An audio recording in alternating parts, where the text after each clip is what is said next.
Egg curry అయితే మా బావ చాలా డేస్ తర్వాత భలే చేశాడు. టేస్ట్ అయితే నిజంగా భలే వచ్చింది. సింపుల్ ప్రాసెస్ చూపిస్తానండి. ఫస్ట్ అయితే ఆనియన్స్ అన్ని ఫ్రై చేసేసుకోవాలి. నెక్స్ట్ మిక్సీ జార్లో కొన్ని చెక్క, లవంగాలు, జీడిపప్పు, కొత్తిమీర, అల్లం వెల్లుల్లి పేస్ట్ ఇందాక ఫ్రై చేసుకొని పెట్టుకున్నాం కదా, సో ఆనియన్స్ కూడా వేసేసుకొని మొత్తం మిక్సీ పట్టేసుకోవాలి. ఎగ్స్ బాయిల్ చేసి ఉంటాం కదా, సో అవన్నీ ఘాట్లు పెట్టుకొని అవైతే ఫ్రై చేసుకోవాలి. కొంచెం సాల్ట్, ఉప్పు, పసుపు, కొంచెం కారం వేసేసుకొని మొత్తం అన్ని నీట్గా ఫ్రై చేసుకోవాలన్నమాట.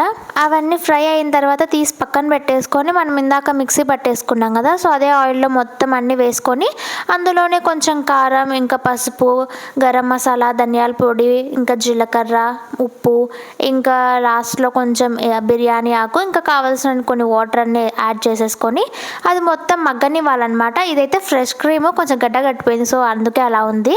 ఎక్కువ ఫ్రెష్ క్రీమ్ వేసుకుంటే టేస్ట్ బాగా వస్తుంది. ఇంకా లాస్ట్లో కసూరి మేతి, కొత్తిమీర, పుదీనా వేసుకుంటే అయిపోతుంది.